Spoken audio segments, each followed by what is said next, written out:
Hello my dear students, तो स्वागत है आपका हमारे YouTube channel physics and nature में। और मैं नरोत्तम सिंह फिर से हाजिर हूँ एक नए वीडियो के साथ और नए कंसेप्ट के साथ। तो बेटा लोग, काफ़ी समय बाद ये जो वीडियो है वो मैं बना रहा हूँ, क्योंकि बिजी था काफ़ी समय से, इसलिए आपके सामने आ नहीं पाया। अब जितनी ज़्यादा अगर पॉसिबिलिटी होगी उतना ज़्यादा हम आपके लिए काम करेंगे और हम फिर से तैयार हो चुके हैं आपके लिए। ठीक है बेटा, तो जितना हो सके हमारे वीडियोज़ को शेयर कीजिए, आगे चैनल को सब्सक्राइब भी कर लीजिए, बेल आइकन प्रेस कर दीजिए ताकि आपको नोटिफिकेशंस बिल्कुल टाइम पर मिल सके। ठीक है, तो आज मेरा उद्देश्य एक ऐसे टॉपिक से शुरुआत करना है जिसमें स्टूडेंट्स को काफ़ी प्रॉब्लम रहती है, और ये जो टॉपिक है ये है क्लास 12th का। ठीक है, आज हम बात करने जा रहे हैं चैप्टर नंबर 12 की। कोई दो टॉपिक हैं और काफ़ी इम्पोर्टेंट हैं, उनसे डेफिनेशंस वगैरह पूछ लेता है एग्ज़ाम में, बोर्ड एग्ज़ाम में काफ़ी समय काफ़ी टाइम तक पूछ ली गई हैं। उनकी डेफिनेशंस भी, उनके डेरिवेशंस भी करवा लेता है। तो बने रहिए वीडियो में बिल्कुल लास्ट तक और पूरा कंप्लीट वीडियो देखिएगा, बीच में स्किप करके मत जाइएगा। ठीक है, क्योंकि सीखना तो तभी होगा जब आप कंप्लीट वीडियो देखोगे। तो बेटा लोग, स्टार्ट करें हमारे वीडियो को। और सबसे पहले इस वीडियो में हम कंसेप्ट की जो बात करने जा रहे हैं वो कंसेप्ट है चैप्टर नंबर 12 से। कौन से? Chapter number 12। और ये जो चैप्टर है, चैप्टर नंबर 12, ये है atom.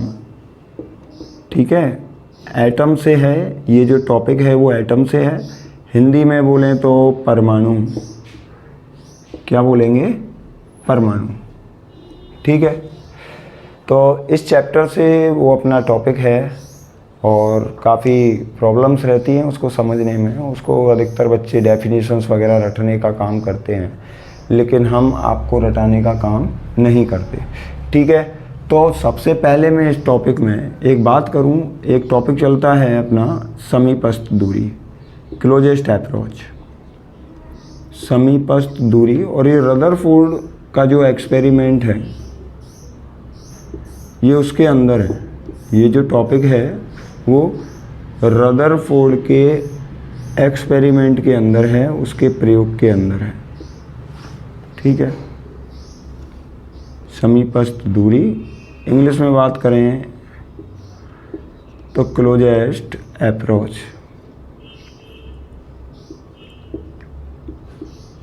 Closest approach Rutherford experiment में है। और रदरफोर्ड एक्सपेरिमेंट आप भली भांति जानते हो है क्या। रदरफोर्ड एक्सपेरिमेंट में एक सोने की पतली पन्नी है, एक फॉयल है, और उसकी इतनी थिकनेस है जितना कि एक एटम होता है। एटम का जो डायमीटर होता है उसके बराबर उसकी थिकनेस है। और उसके ऊपर इंसिडेंट करा रहे हैं हम, आपतित करा रहे हैं किनको? अल्फा कणों। ये कुछ ऐसे हो रहा है भाई रदरफोर्ड एक्सपेरिमेंट में कि जैसे ये कोई सोने की पन्नी है, सोने की पन्नी, क्या फॉयल, परत मान लो। ठीक है, लेयर है, और इसकी जो थिकनेस है वो 1 एटॉमिक है। मतलब इसकी इतनी मोटाई है जितना कि एक एटम होता है। ठीक है, इस तरीके का है ये। भाई रदरफोर्ड ने ही तो हमको बताया था कि न्यूक्लियस क्या होता है, ये इन्होंने ही बताया था हमें। और ये उसका न्यूक्लियस और ये हो गया उसका एटम, और यहाँ से अल्फ़ा पार्टिकल आ रहे थे ऐसे। ठीक है, काफ़ी सारे होंगे भाई, कोई एक ही अल्फ़ा पार्टिकल थोड़े ही ना होगा, खूब सारे अल्फ़ा पार्टिकल। ठीक है, अल्फ़ा पार्टिकल्स, अल्फ़ा कण आपतित हो रहे हैं इधर से, और उसने ये ऑब्जर्व किया कि भाई कुछ अल्फ़ा कण यहाँ से आर पार निकल गए, यहाँ स्ट्राइक किया उन्होंने पर्दे पर, कुछ यहाँ कुछ यहाँ, ये उसके जैसा है, जैसे एक क्रिकेटर हिट करता है ना बॉल को, उसी के जैसा था। जैसे यहाँ कोई न्यूक्लियस है, वो एज ए क्रिकेटर हो, और ये अल्फ़ा पार्टिकल कोई बॉल आ रही हो, अगर बॉल क्रिकेटर की रेंज में आ गई तो वो उसको हिट कर देगा। मीन्स एक रिपल्सिव फोर्स लगेगा यहाँ न्यूक्लियस और अल्फ़ा पार्टिकल के बीच में। दोनों के दोनों कैसे हैं, दोनों के दोनों पॉजिटिव पार्टिकल हैं, दोनों के ऊपर जो नेचर है वो पॉजिटिव है, इसलिए दोनों के बीच में रिपल्सिव फोर्स वर्क करता है, मतलब प्रतिकर्षण बल कार्य करता है। इन दोनों के बीच में प्रतिकर्षण बल कार्य करेगा और न्यूक्लियस अल्फ़ा कण को प्रतिकर्षित कर देगा। तो अल्फ़ा कण वही कहीं भी विक्षेपित हो सकता है। ये अल्फ़ा कण ऐसे आ रहा है, अगर नाभिक के पास से गुजरेगा तो कुछ एंगल पे ऐसे चला जाएगा। अगर बिल्कुल नाभिक के सम्मुख बिल्कुल आमने सामने टक्कर हुई तो वो 180 डिग्री पर वापस लौट जाएगा। कितने पर? 180 डिग्री पर वापस लौट जाएगा। तो ऐसा कुछ एक्सपेरिमेंट है रदरफोर्ड का अल्फ़ा कण प्रकीर्णन प्रयोग। ठीक है, नॉर्मल सी बात हो रही है, इसमें प्रतिकर्षण बल कार्य कर रहा है अल्फ़ा कण के ऊपर और वो अल्फ़ा कण को विक्षेपित कर देता है। ठीक है, वो विचलित कर देता है अलग अलग कोणों पर। इतना हो रहा है बस। अब इसमें समीपस्थ दूरी हम किसको कहेंगे? वही अल्फ़ा कण जो है वो ऐसे चल के आया और नाभिक के पास जैसे वो आया उस समय दोनों के बीच में प्रतिकर्षण बल लग गया ना। वही अल्फ़ा कण ये धनात्मक, नाभिक तो ये भी धनात्मक, दोनों धनात्मक हैं, दोनों के बीच में प्रतिकर्षण बल लगेगा। ठीक है, प्रतिकर्षण बल लगेगा, वो इसको क्या करेगा? विचलित कर देगा किसी भी कोण पर। ठीक है, समझे? दोनों पॉजिटिव हैं, दोनों के नेचर पॉजिटिव है, दोनों के बीच में प्रतिकर्षण बल लग जाता है और प्रतिकर्षण बल लगने के बाद नाभिक अल्फ़ा कण को किसी कोण पर विचलित कर देता है। That's all. ठीक है, आगे चलते हैं।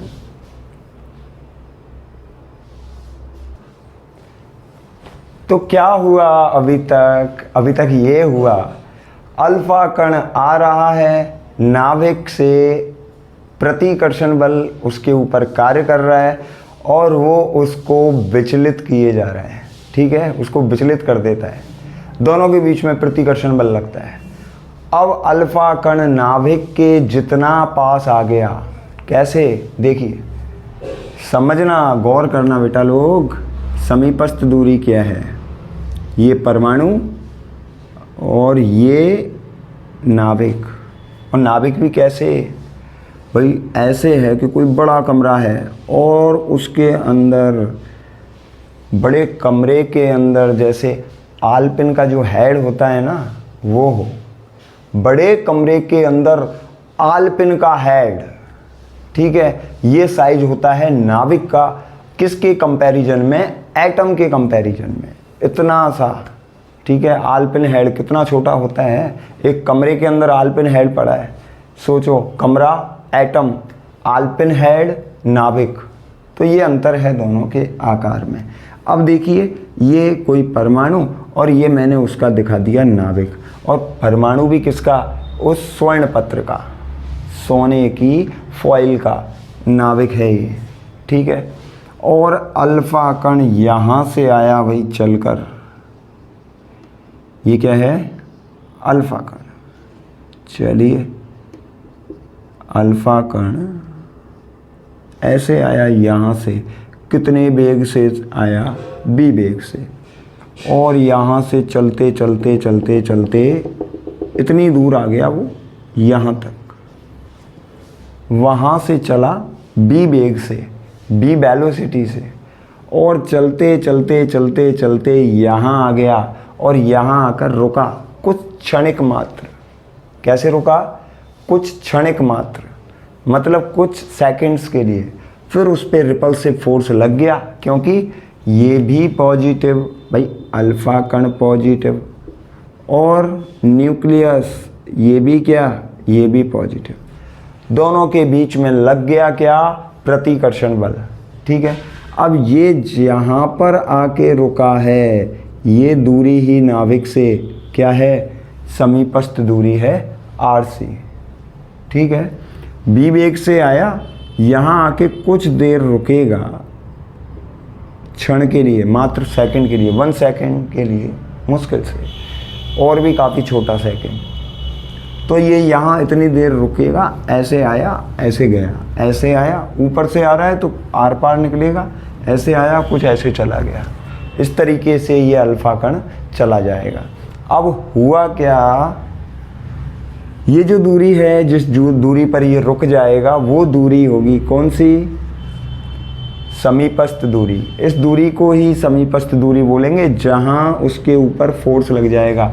कौन सा फोर्स लग जाएगा, इलेक्ट्रोस्टैटिक फोर्स। तो बेटा उम्मीद करता हूँ यहाँ तक की कहानी आपको समझ आ गई होगी कि इसके ऊपर क्यों तो रिपल्सिव फोर्स लगता है, क्यों अल्फा कण विचलित होता है, उसका भी कारण, और इसके अलावा समीपस्थ दूरी क्या होती है वो भी आपको मालूम चल गया होगा।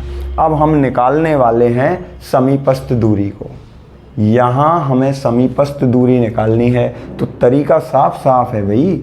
क्या तरीका है कि जब B वेग है किसी अल्फा कण में, तो उसके अंदर गतिज ऊर्जा तो होगी ही, और गतिज ऊर्जा की जो वैल्यू होगी वो हम क्या लिखेंगे, 1/2 mv²।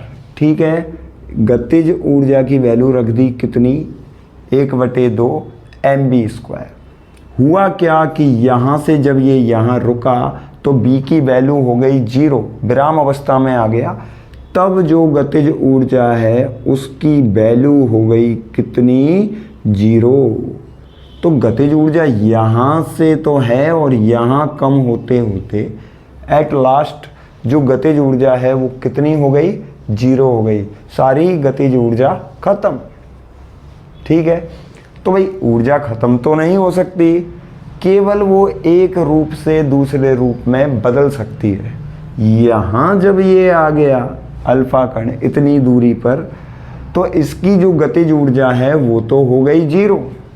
लेकिन भाई एक बात बताइए, ऊर्जा कभी नष्ट नहीं होती, तो गतिज ऊर्जा गई तो गई कहाँ। अब ये एक निश्चित दूरी पर हैं और ये भी धन आवेश और ये भी धन आवेश, तो इन दोनों के बीच में स्थितिज ऊर्जा होगी। इस निकाय की कुछ ना कुछ स्थितिज ऊर्जा होगी और होनी चाहिए भाई। होगा क्या कि जो पूरी की पूरी इसकी गतिज ऊर्जा है इस अल्फा कण की, वो स्थितिज ऊर्जा में बदल जाएगी। ये होगा K2U। तो हम ये कह सकते हैं ना कि इसकी स्थितिज ऊर्जा, इस निकाय की जो स्थितिज ऊर्जा है, क्यों भाई, नाभिक पर आवेश प्लस का ZE, यही तो लिखते हैं, और अल्फा कण पर जो आवेश है वो प्लस का 2E। दो हो गए आवेश, और इन दोनों आवेशों के बीच में अब स्थितिज ऊर्जा काम करेगी। ठीक है, तो इन दोनों की जो स्थितिज ऊर्जा होगी इस निकाय की, ये अल्फा कण और नाभिक के निकाय की जो स्थितिज ऊर्जा होगी वो किसके बराबर होगी भाई, अल्फा कण की जो गतिज ऊर्जा है ना, ये उसके बराबर हो जाएगी। सीधी सी बात है भाई। स्क्रीनशॉट लेना है इस कहानी का, एक शॉर्ट वे में स्क्रीनशॉट ले लीजिए तो आपको मालूम चल जाएगा कि किस तरीके से गतिज ऊर्जा स्थितिज ऊर्जा में बदल रही है। फिर डेरिवेशन का क्या है, दोनों को इक्वल करेंगे और डेरिवेशन निकल जाएगा। स्थितिज ऊर्जा और गतिज ऊर्जा दोनों को एक दूसरे के हम बराबर कर देंगे और हमें RC की वैल्यू मालूम चल जाएगी। स्क्रीनशॉट ले लीजिए, फिर आगे चलते हैं उसके बाद। तो देखिए अब हमें करना क्या है, डेरिवेशन निकालने के लिए हमें बराबर करना है गतिज ऊर्जा जो है ना अल्फा कण की, उसको स्थितिज ऊर्जा के बराबर कर देना है। तो गतिज ऊर्जा बराबर स्थितिज ऊर्जा। क्यों? क्योंकि भाई गतिज ऊर्जा बदल गई ना स्थितिज ऊर्जा में, भाई वो नष्ट तो हो नहीं सकती, वो केवल एक रूप से दूसरे रूप में बदल गई। गतिज ऊर्जा का सूत्र क्या लिखोगे? अल्फा कण की गतिज ऊर्जा 1/2 mv² लिख सकते हैं। स्थितिज ऊर्जा, दो आवेशों के निकाय की स्थितिज ऊर्जा, तो सूत्र चलता है भाई K Q1 Q2/R। ये सूत्र होता है स्थितिज ऊर्जा निकालने का। यहाँ पहला आवेश, यहाँ दूसरा आवेश, और यहाँ R होता है उन दोनों के बीच की दूरी। ऐसे ही तो होगा भाई। मान लो ये एक आवेश Q1, ये एक दूसरा आवेश Q2, और दोनों के बीच जो दूरी है वो दूरी कितनी है? R। दो आवेश, या ये कहते हैं दो आवेशों का निकाय, और दो आवेशों के जो निकाय है उसके बीच में दूरी कितनी? Small r। ठीक है, स्मॉल r है दोनों के बीच की दूरी। तो स्थितिज ऊर्जा क्या होगी इस निकाय की? बताइए। फॉर्मूला ये चलता है ना K Q1 Q2/R। और ये जो मैंने अभी आपको स्टोरी बताई थी ना रदरफोर्ड जी की, जो स्टोरी बताई थी, उसमें क्या हो रहा है? उसमें भाई एक अल्फा कण आ रहा है, एक नाभिक है, और दोनों के बीच में दूरी को हमने क्या कह दिया है? समीपस्थ दूरी, और लिखा है किससे? RC से। तो स्थितिज ऊर्जा क्या बनेगी इसके लिए? पहला आवेश तो है +2e, चिन्ह सहित रखेंगे। दूसरा है प्लस का ZE। ठीक है, दोनों आवेश ये हैं, तो K की जगह K रहेगा, Q1 की जगह 2e होगा, Q2 की जगह ZE होगा, R की जगह होगा RC। हो गया। अब इंटरचेंज कर दें, RC को यहाँ ले जाएं और 1/2 mv² को यहाँ ले आएं, तो ये क्या निकल कर आएगा भाई? 2k और ZE², 2k ZE² upon 1/2 mv²। RC की जगह ले आया, कितना बन गया? 1/2 mv²। गतिज ऊर्जा है ये, काइनेटिक एनर्जी है। ठीक है, इस तरीके से समीपस्थ दूरी के लिए हम डेरिवेशन कर सकते हैं। बहुत अच्छा टॉपिक है और बोर्ड एग्जामिनेशन में पूछा जाता है। और कहते किसको हैं, इसकी परिभाषा भी अब बताते हैं आपको। कुछ तो वैसे ही पता लग गया होगा भाई। समीपस्थ दूरी अल्फा कण और नाभिक के बीच वह दूरी है जिस पर जो अल्फा कण है उसकी पूरी की पूरी गतिज ऊर्जा स्थितिज ऊर्जा में बदल जाती है, स्थितिज ऊर्जा में रूपांतरित हो जाती है। ठीक है, तो हम ये कह सकते हैं क्लोजेस्ट अप्रोच को, the nearest distance between alpha particle and nucleus.